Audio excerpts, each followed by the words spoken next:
Hi students, welcome to my YouTube channel Mani sir classes. ఈరోజు వీడియోలో మార్చి 20వ తారీఖు సంబంధించినటువంటి కరెంట్ అఫైర్స్ అయితే చేద్దాం. అదొన్నా చాలా ముఖ్యమైనటువంటి కరెంట్ అఫైర్స్ ఉన్నాయి. చివరి వరకు కూడా చూడండి. చూస్తున్న వాళ్ళు ఒక లైక్ చేయండి, కొత్త వాళ్ళు అయితే మాత్రం నా ఛానల్ని సబ్స్క్రైబ్ చేసుకోండి. ఓకే, ఫస్ట్ బిట్ చూడండి. డిఎన్పిఏ కొత్త చైర్పర్సన్గా ఎవరు నియమితులయ్యారు అంటే, డిఎన్పిఏ కొత్త చైర్పర్సన్గా ఎవరు నియమితులయ్యారు అంటే ఆయన పేరు పునీత్ గుప్తా అంటారు. ఏం పేరు? పునీత్ గుప్తా. 2026 మార్చి 24 అంటే నిన్నేనమాట. అదొద్దా డిజిటల్ న్యూస్ పబ్లిషర్స్ అసోసియేషన్ నూతన చైర్పర్సన్గా పునీత్ గుప్తా నియమితులయ్యారు. నిన్నటి రోజున పునీత్ గుప్తా గారు నియమితులయ్యారు. న్యూఢిల్లీ ప్రధాన కేంద్రకంగా దీనిని 2018లో ఏర్పాటు చేశారు. డిఎన్పి అంటే ఏంటి? డిజిటల్ న్యూస్ పబ్లిషర్స్ అసోసియేషన్ 2018లో న్యూఢిల్లీ ప్రధాన కేంద్రకంగా ఏర్పడింది. నెక్స్ట్, డిజిటల్ ప్రచురణకర్తలు ఏఐ అంతరాన్ని ఎదుర్కొంటున్న తరుణంలో పునీత్ గుప్తా బాధ్యతలు స్వీకరించడం సవాళ్లతో కూడినటువంటి విషయం.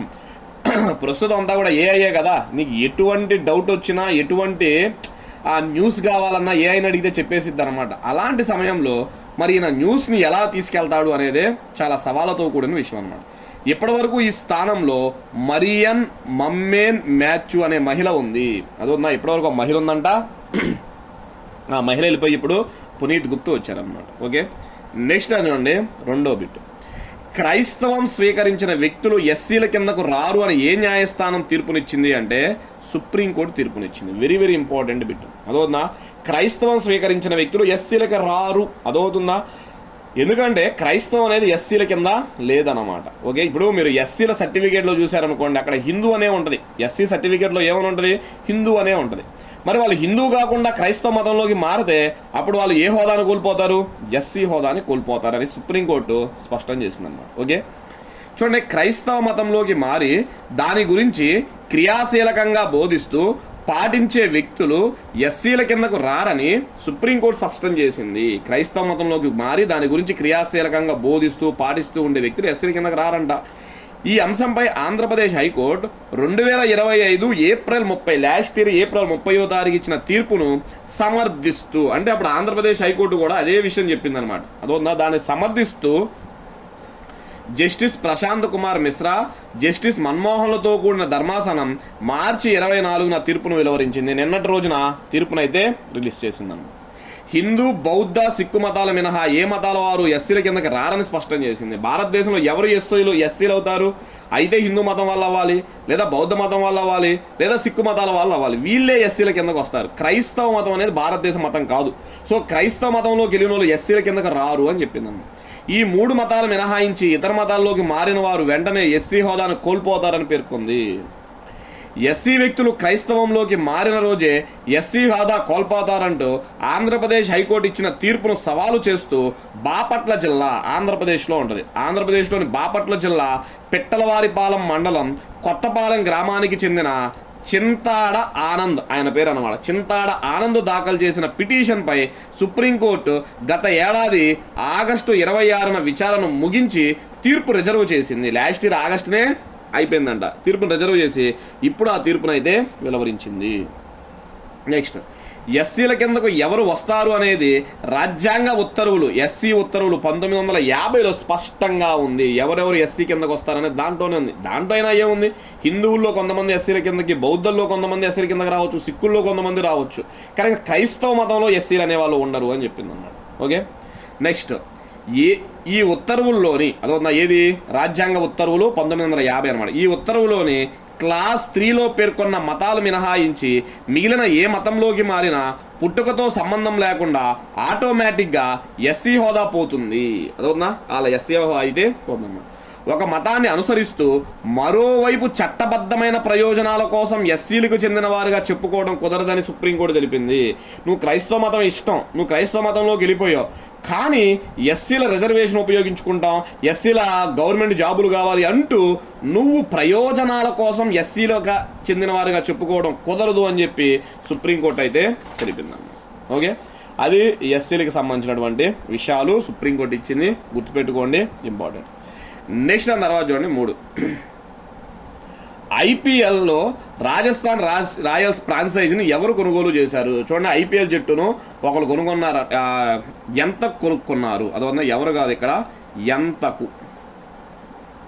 ఎంతకు కొనుగోలు చేశారు అంటే 15,300 కోట్లకు రాజస్థాన్ రాయల్స్ జట్టును కొనుక్కున్నారంట. అదోనా అమెరికాకు చెందిన ప్రముఖ టెక్ వ్యాపారవేత్త కల్ సొమనీ, ఆయన పేరు అనమాట, కల్ సొమనీ నేతృత్వంలో కన్సార్షియం అనేది ఒక గ్రూప్ అనమాట. కన్సార్షియం సుమారు 15,300 కోట్లకు రాజస్థాన్ రాయల్స్ జట్టును కొనుగోలు చేసింది.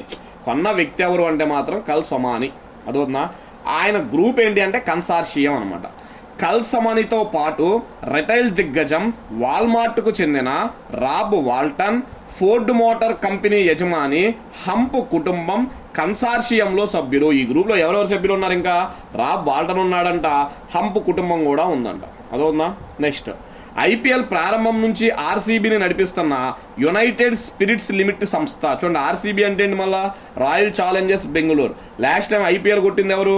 ఆర్సీబీ వాళ్ళే అనమాట. ఐపీఎల్ ప్రారంభం నుంచి ఆర్సీబీని నడిపిస్తున్న యునైటెడ్ స్పిరిట్స్ లిమిటెడ్ సంస్థ ఏకంగా 16,706 కోట్ల ధరకు ఆర్సీబీని అమ్మేసింది. చూడండి, ఆర్సీబీని కూడా వేరే వాళ్ళు కొనుక్కున్నారు.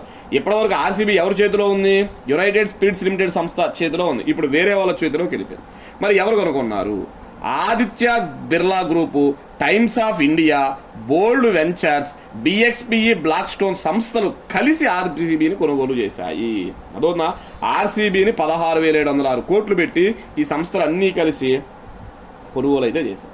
సో ప్రస్తుతం ఐపీఎల్లో ఆర్సీబీకి అదేవిధంగా రాజస్థాన్ రాయల్స్కి కొత్త యాజమాన్యం అయితే వచ్చిందన్నమాట. ఓకే, నెక్స్ట్ దాని తర్వాత చూడండి 4వది అన్నమాట. ఓకే, పశ్చిమాసియాలో సంక్షోభంపై భారతదేశం ఎన్ని సాధికార కమిటీలను ఏర్పాటు చేసింది అంటే 7 కమిటీలను ఏర్పాటు చేసింది అన్నమాట. అదవుతుందా ఏంటి ఒకసారి? తీవ్రమవుతున్న పశ్చిమాసియా సంక్షోభానికి ప్రతిస్పందనగా భారత ప్రభుత్వం 7 సాధికార కమిటీలను ఏర్పాటు చేసింది. దాంట్లో ఒకటి చూడండి, రక్షణ, విదేశీ వ్యవహారాలు మరియు ప్రజా భద్రత కమిటీ అన్నమాట. ఇది అదవుతుందా? లేదా దీన్ని ప్యానల్ అనొచ్చు, కమిటీ అనొచ్చు, ప్యానల్ అనొచ్చు. మొదటి ప్యానల్ ఏంటి? రక్షణ, విదేశీ వ్యవహారాలు, ప్రజా భద్రత. ఇది తొలి ప్రధాన వ్యూహాత్మక ప్యానల్. చూడండి, 7 ఇది మొదటిది, ప్రధానమైనదంట. అదవుతుందా? విదేశాంగ కార్యదర్శి విక్రమ్ మిస్త్రీ, ఇది గుర్తుపెట్టుకోండి, విక్రమ్ మిస్త్రీ నేతృత్వం వహిస్తున్నాడు. ఇప్పుడు ఈ ప్యానల్కు లేదా ఈ కమిటీకి ఎవరు నేతృత్వం వహిస్తున్నారు? ఎవరు చైర్మన్? విక్రమ్ మిస్త్రీ. హోంశాఖ కార్యదర్శి గోవింద్ మోహన్, రక్షణ కార్యదర్శి రాజేష్ కుమార్ సింగ్లు దీనిలో సభ్యులుగా ఉన్నారు. సభ్యులు గుర్తుపెట్టుకోపోయినా ఎవరు నేతృత్వం వహిస్తున్నారు అనేది మాత్రం గుర్తుపెట్టుకోండి. ఓకే, నెక్స్ట్ 2వ ప్యానల్ చూడండి, ఆర్థిక వ్యవస్థ, ఆర్థిక మరియు సరఫరాల గొలుసులు. ఆర్థిక వ్యవస్థ, ఆర్థిక మరియు సరఫరా గొలుసులు అన్నమాట. దీనికి ఆర్థిక వ్యవహారాల శాఖ కార్యదర్శి అనురాధ్ ఠాకూర్ నేతృత్వం వహిస్తున్నారు. ఇది గుర్తుపెట్టుకోవాలి మీరు, అనురాధ్ ఠాకూర్. నెక్స్ట్ 3, ఇంధన భద్రత. ప్రస్తుతం భారతదేశంలో ఇంధనం టైట్ అయిపోయింది కదా, అందుకనమాట. ఇంధనం భద్రత, అదేవిధంగా పెట్రోలియం, అదేవిధంగా ఎల్ఎన్జి మరియు విద్యుత్. ఈ కమిటీ పేరు లేదా ఈ ప్యానల్ పేరు ఇంధన భద్రత, పెట్రోలియం, ఎల్ఎన్జి మరియు విద్యుత్. దీనికి పెట్రోలియం కార్యదర్శి నీరజ్ మెటల్, ఆయన పేరు నీరజ్ మెటల్, దీనికి నేతృత్వం వహిస్తున్నాడు. ఓకే, నెక్స్ట్ 4వ ప్యానల్ వ్యవసాయం, ఎరువులు అనమాట. వ్యవసాయం, ఎరువులు. దీనికి ఎరువుల కార్యదర్శి రజత్ కుమార్ మిశ్రా నేతృత్వం వహిస్తున్నారు. నెక్స్ట్ 5వ ప్యానల్ నిత్యావసర వస్తువులు.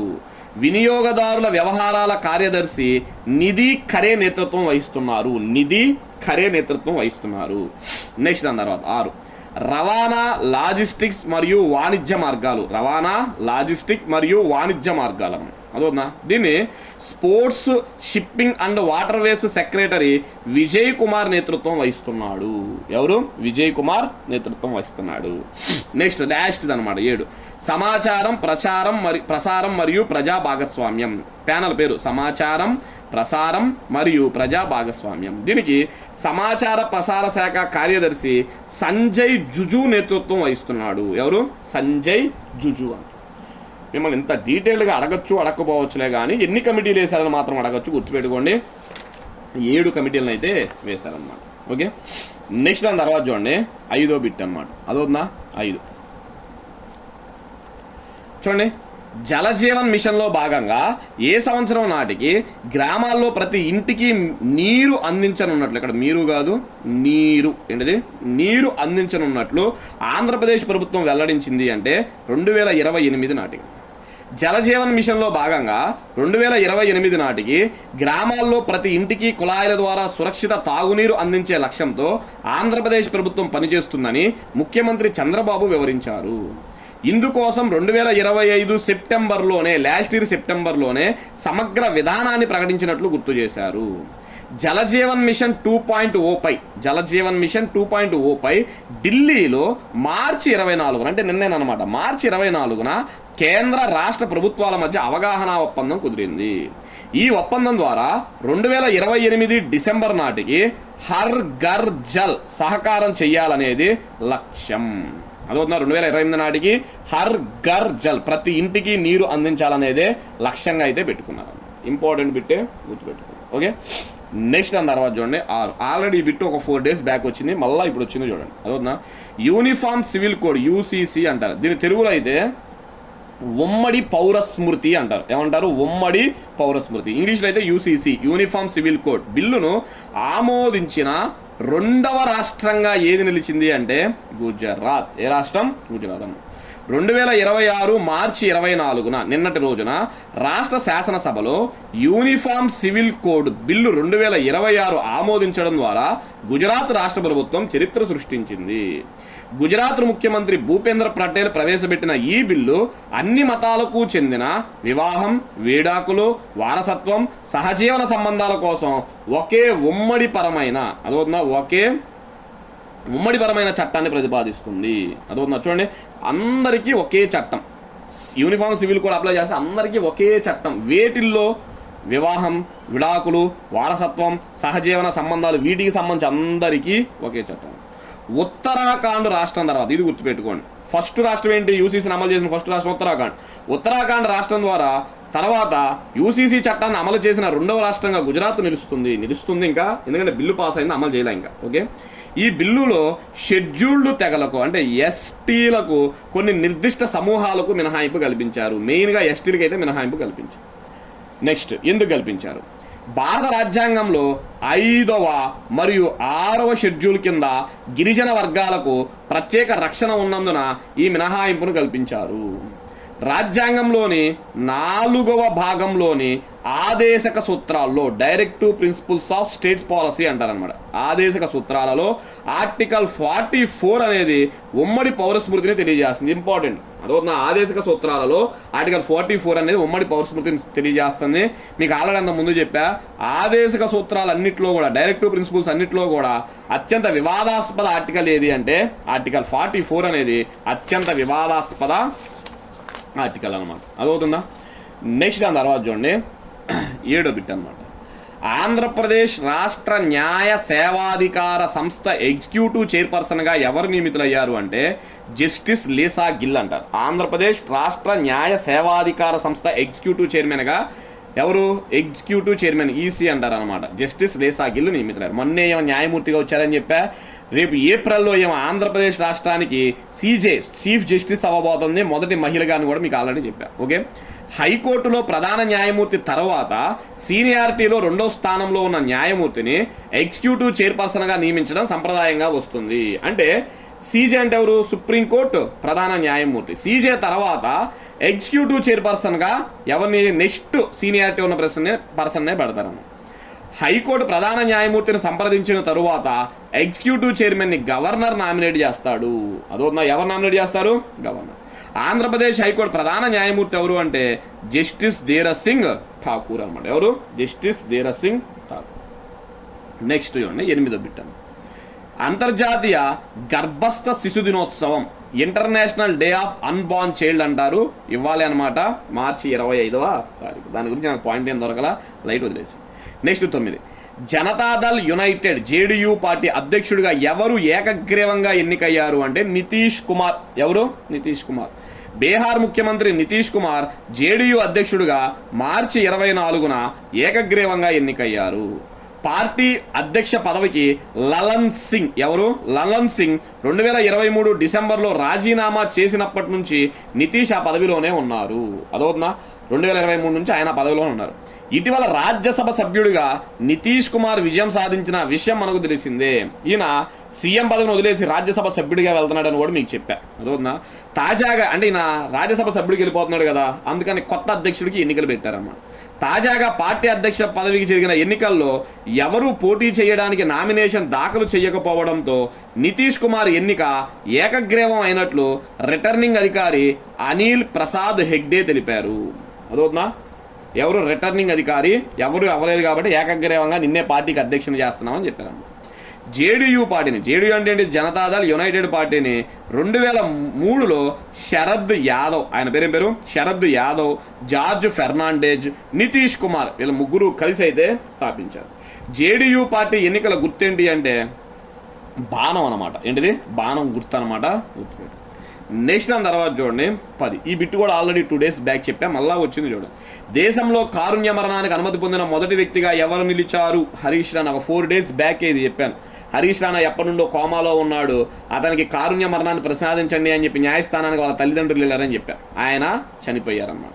అదవుతుందా, దేశంలో కారుణ్య మరణానికి అనుమతి పొందిన మొదటి వ్యక్తిగా హరీష్ రాణా మార్చి 24న ఢిల్లీలోని ఎయిమ్స్లో తుదిశ్వాస విడిచారు. చూడండి, నిన్నటి రోజున హరీష్ రాణా అనే వ్యక్తి చనిపోయారు. కారుణ్య మరణం అంటే ఏంటి? చనిపోవడానికి ప్రభుత్వం సుప్రీంకోర్టు అనుమతి ఇచ్చిద్ది అనమాట. ఎలా చనిపోతాడు ఆ వ్యక్తి? అతనికి ఆహారం అందించరు, ఆ వ్యక్తికి ఇవ్వాల్సినటువంటి ట్యాబ్లెట్స్ ఇంజెక్షన్స్ అవి ఇవ్వరనమాట. అలా ఇవ్వకపోవడం వల్ల ఫుడ్ అయ్యని 1 వారం 10 రోజులు బతికి ఏమవుతారు? ఆయన చనిపోతారు. ఓకే, 13 ఏళ్ల క్రితం జరిగిన ప్రమాదంలో గాయపడి సుదీర్ఘ కోమాలోకి వెళ్ళిపోయిన హరీష్కు సుప్రీంకోర్టు కారుణ్య మరణం ప్రసాదిస్తూ మార్చి 11న చారిత్రాత్మక తీర్పు ఇచ్చిన విషయం మనకు తెలిసిందే. నెక్స్ట్, నిబంధనల ప్రకారం అతనికి చికిత్సను నిలిపివేయడంతో మృతి చెందినట్లు వైద్యులు ప్రకటించారు. చెప్పాను కదా, కారుణ్య మరణం అంటే ఏంటి? చంపేరు, వాళ్ళకి ఇవ్వాల్సినటువంటి ఫుడ్ను ఆపేస్తారన్నమాట, చికిత్సను ఆపేస్తారు, అప్పుడు చనిపోతారు.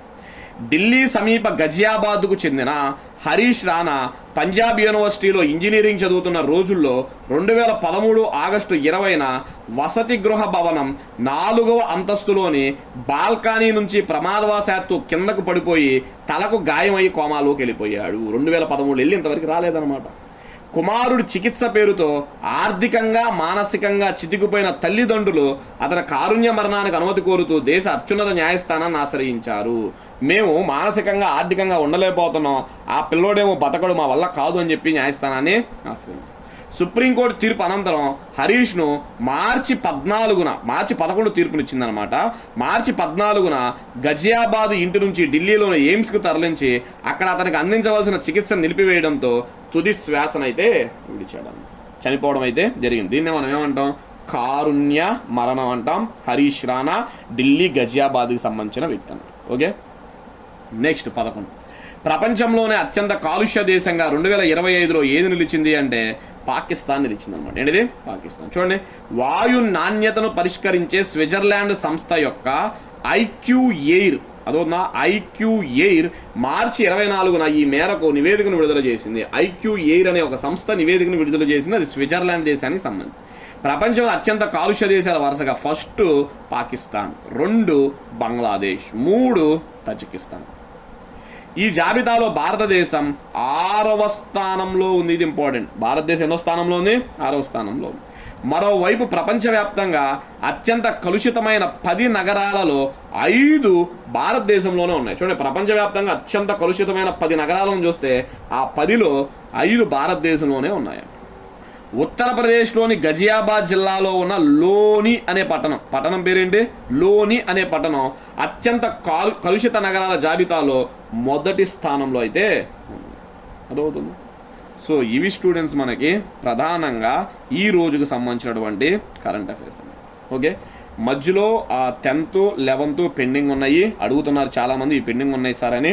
అవి కూడా కంప్లీట్ చేసేస్తాను. ఇవి మాత్రం ఈ రోజు ఆ రోజు అయితే మీ ముందుకు తీసుకొస్తాను. ఓకే, లైక్ చేయండి, అందరూ సబ్స్క్రైబ్ చేసుకోండి. Thank you.